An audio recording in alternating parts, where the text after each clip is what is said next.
बच्चों, plant kingdom का जो आखिरी डिवीजन है वो पढ़ेंगे एंजियोस्पर्म्स। एंजियोस्पर्म बताने से पहले बता दें कि इसको बहुत डिटेल में आपको प्लांट किंगडम में नहीं पढ़ना है। क्यों भाई?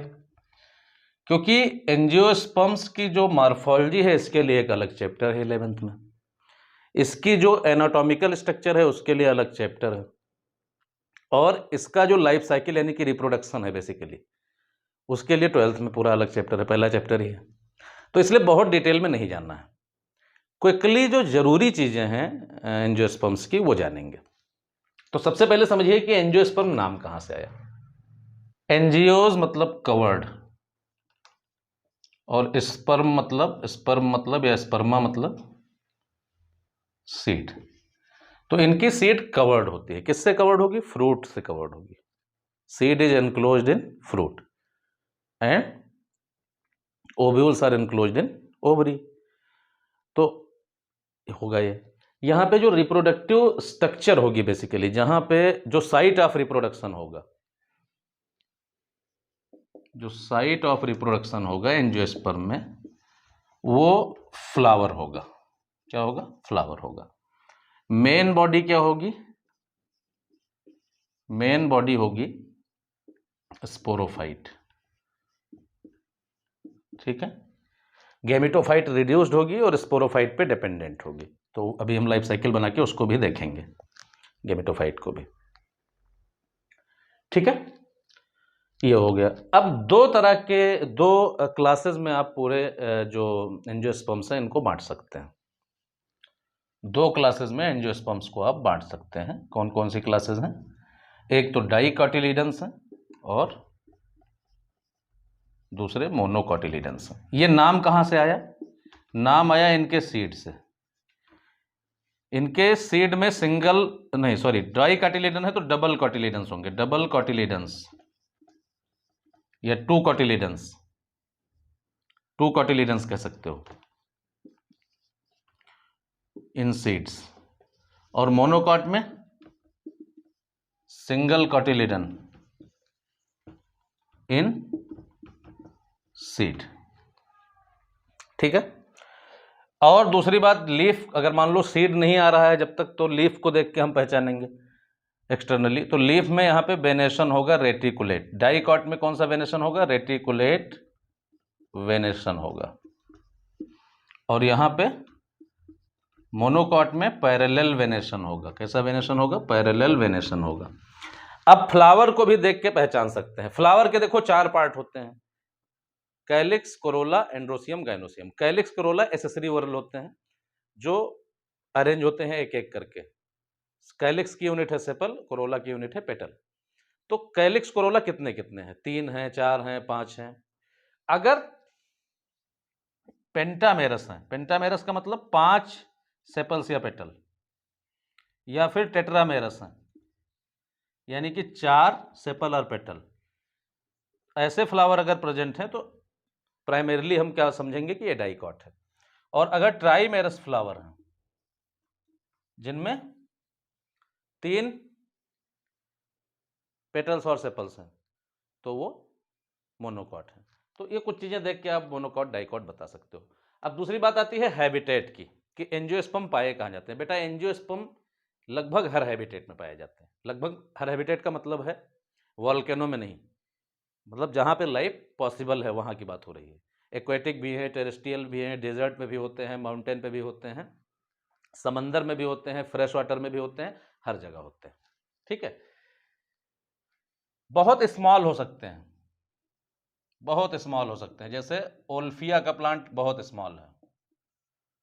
ओल्फिया का प्लांट बहुत स्मॉल है। कितना स्मॉल है? नेकेड आई से देख नहीं सकते हो। क्या है? माइक्रोस्कोपिक है। कैसा है? माइक्रोस्कोपिक है। टॉलेस्ट, टॉलेस्ट में यूकेलिप्टस। यूकेलिप्टस कैसा है? ये 100 मीटर या उससे ज़्यादा तक भी हो सकता है, 100 मीटर तक हो सकता है, और एंजियोस्पर्म है। तो स्मॉल हो सकते हैं, टॉल हो सकते हैं, डाइवर्स हैबिटेट में हो सकते हैं। दूसरा ये है, इनका इकोनॉमिक इंपॉर्टेंस भी बहुत है। खाने के लिए आप एंजियोस्पर्म पे डिपेंडेंट हो। जितनी दालें, जितना सीरियल्स, सब एंजियोस्पर्म से मिलता है। फोडर के लिए जो जानवरों को चारा खिलाते हैं उस पर भी एंजियोस्पर्म पे हम बहुत लार्जली डिपेंड करते हैं।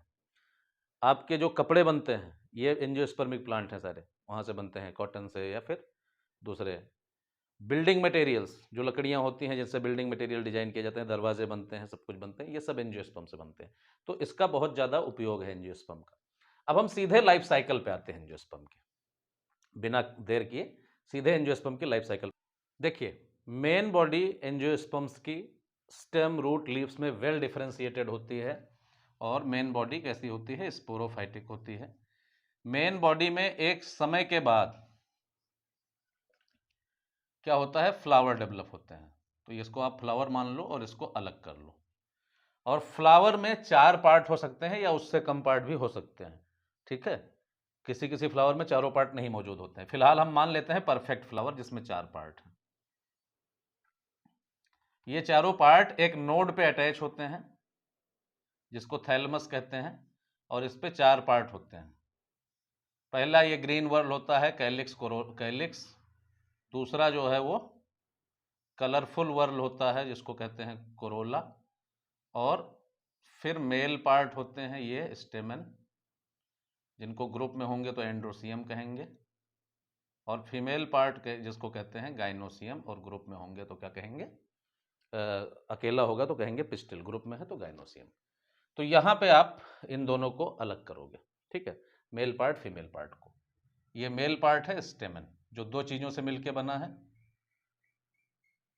ये मेल पार्ट है, इसको स्टेमन कहते हैं। इसका जो ऊपर का ये लोब्ड पार्ट है ये एंथर है। और दूसरा फीमेल पार्ट है जिसको कार्पेल कहते हैं या फिर पिस्टिल कहते हैं। इसमें 3 हिस्से होते हैं, स्टिग्मा, स्टाइल, ओवरी, और इसके अंदर होता है ओव्यूल, ठीक है। और यहाँ पे ये जैसे एंथर है, तो एंथर का ही एक हिस्सा, एंथर को अगर इस तरह से कट करेंगे ऐसे, तो ये बाई लोब्ड होगा और 4 इसमें मेगास्पोरेंजियम दिखेंगे इस तरह से, ऐसे 4 दिखेंगे। तो यहाँ पे अब हम मेन पार्ट पे आते हैं। तो यहाँ पे क्या होगा? ये स्टिग्मा, स्टाइल, ओवरी और अंदर ओव्यूल है। ओव्यूल को बाहर निकालते हैं समझने के लिए, ठीक है। ओव्यूल को, किसको? ओव्यूल को। ओव्यूल है, ओव्यूल के चारों तरफ टिश्यू भी होंगे। ये ओव्यूल है, इसको आप मेगास्पोरेंजियम कह सकते हो। और यहाँ पे एक आप माइक्रोस्पोरेंजियम कह सकते हो, जो कि एक पार्ट है किसका? एंथर का एक पार्ट है। एक एंथर में 4 माइक्रोस्पोरेंजियम हो सकते हैं। इन दोनों के अंदर बहुत, यहाँ पे कोई एक सेल डिफरेंशिएट होगी, यहाँ बहुत सारी सेल डिफरेंशिएट होंगी। यहाँ की सेल और यहाँ की सेल काम करेगी। ये फीमेल है तो मेगा स्पोर मदर सेल की तरह, और ये माइक्रोस्पोर मदर सेल की तरह, हम शॉर्ट में लिख दे रहे हैं, ठीक है। यहां तक सब कुछ डिप्लॉयड होगा। फिर ये जो मदर सेल हैं इनमें मियोसिस होगी, मियोसिस होगी, इधर भी मियोसिस होगी। मियोसिस के बाद इधर मेगा स्पोर बनेंगे और इधर माइक्रो स्पोर्स बनेंगे। मेगा स्पोर यहाँ पे 4 बनेंगे, 4 में से 3 डिजेनरेट हो जाएंगे, एक बचेगा। एक बचेगा वही डेवलपमेंट करेगा, ठीक है। यहाँ पे 4 बनेंगे, जैसे 4 हैं, 1 2 3, ये 3 डिजेनरेट हो जाएंगे, एक फंक्शनल रहेगा। माइक्रोस्पोर कितने बनेंगे? बहुत बनेंगे, बहुत बहुत मतलब बहुत, मैनी। और इसमें डेवलपमेंट होगा। इसमें डेवलपमेंट होगा, किस तरह का डेवलपमेंट होगा? स्पेस बनेगा, इसको कहेंगे एम्ब्रियो सैक। और यहाँ पे इस तरह से सेल अरेंज होंगी, 3 सेल एक साइड अरेंज हो जाएंगी, 2 सेल सेंटर में अरेंज हो जाएंगी, और 3 सेल दूसरे साइड अरेंज हो जाएंगे। सेंटर में जो 2 सेल हैं इनको पोलर न्यूक्लियाई कहते हैं, ये आगे चल के फ्यूज होकर सेकेंडरी न्यूक्लियस बनाएंगे। यहाँ पे जो सेल्स हैं इसमें ये 2 सेल्स साइनर्जिड्स कहलाती हैं और एक ये एग सेल कहलाती है, ठीक है। ये साइनर्जिड्स हैं और एक एग सेल कहलाती है। यहाँ पे एग है एक, ये एग है, 2 साइनर्जिड है, पूरे को मिला के एग अपैरेटस कहते हैं। एनसीईआरटी की लाइन है, एक बार देख लेना आप वहां से।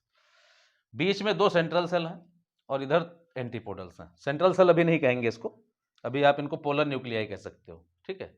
इनको आप अभी पोलर न्यूक्लियाई कह सकते हो।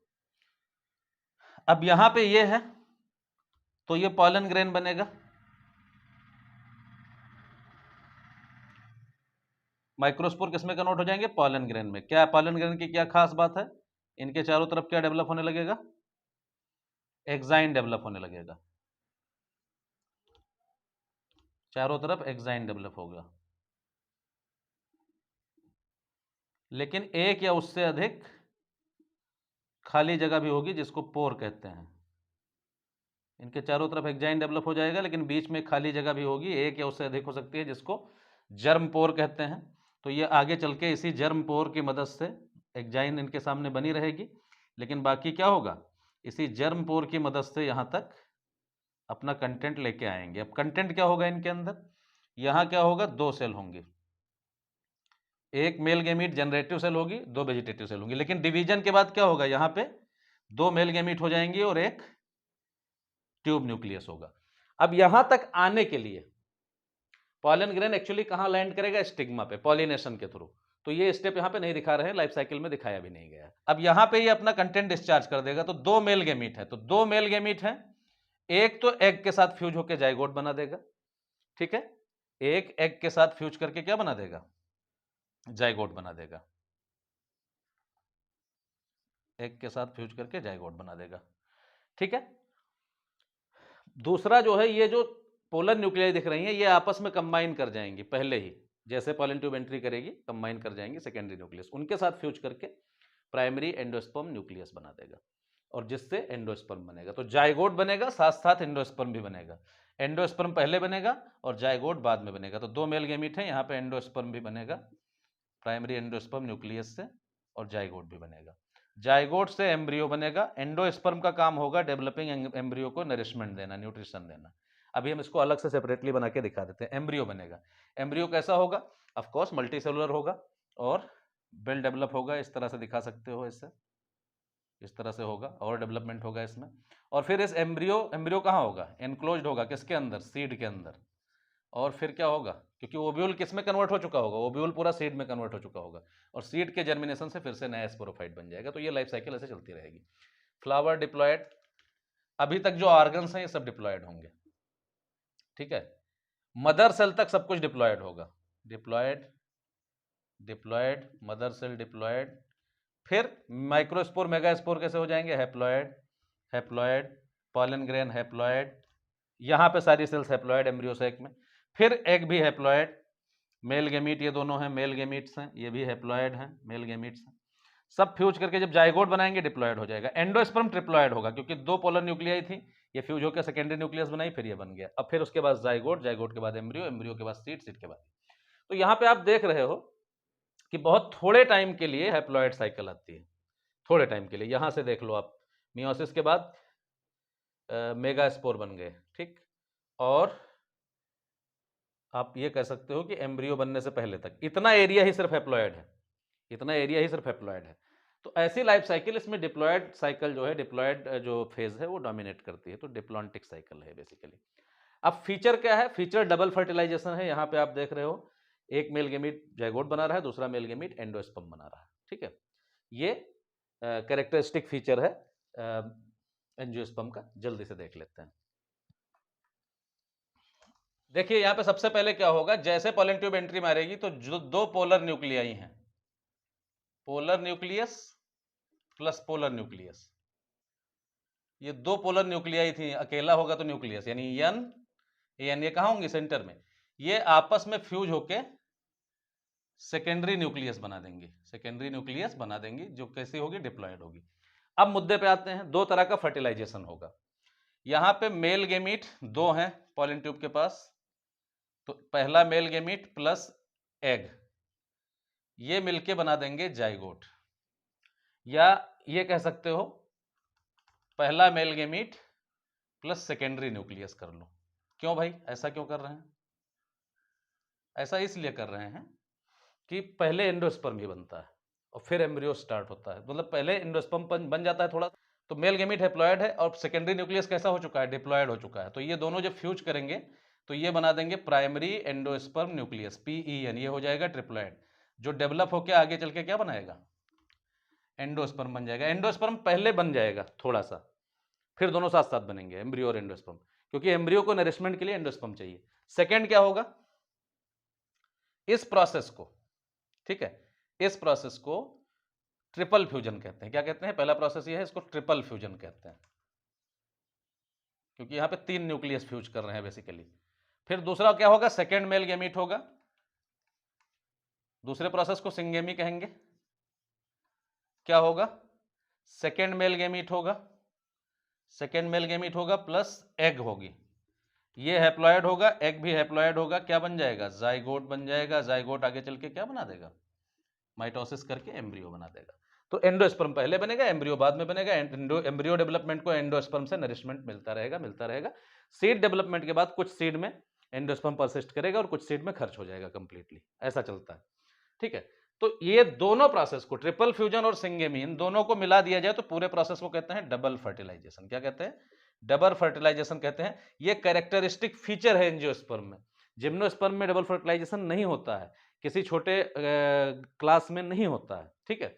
तो double fertilization is the characteristic feature of angiosperm. तो एंजियोस्पर्म में बेसिकली इतना ही है, ठीक है, हाँ, बेसिकली इतना ही है। अब मैं आपको सजेस्ट करूंगा कि आप एनसीईआरटी से एक बार ये पूरी लाइफ साइकिल पढ़ लीजिए। एंजियोस्पर्म्स वाला जो टॉपिक है प्लांट किंगडम में, उसको एक बार एनसीईआरटी से रीड कर लीजिए। अगर कोई डाउट हो तो आप कमेंट कीजिए, मैं बताऊंगा, ठीक है। तो this was all about angiosperms. NCERT में यही सारी चीजें मेंशन हैं, आप पढ़िएगा, कुछ भी समझ में ना आए तो आप जरूर पूछिएगा। Thank you so much.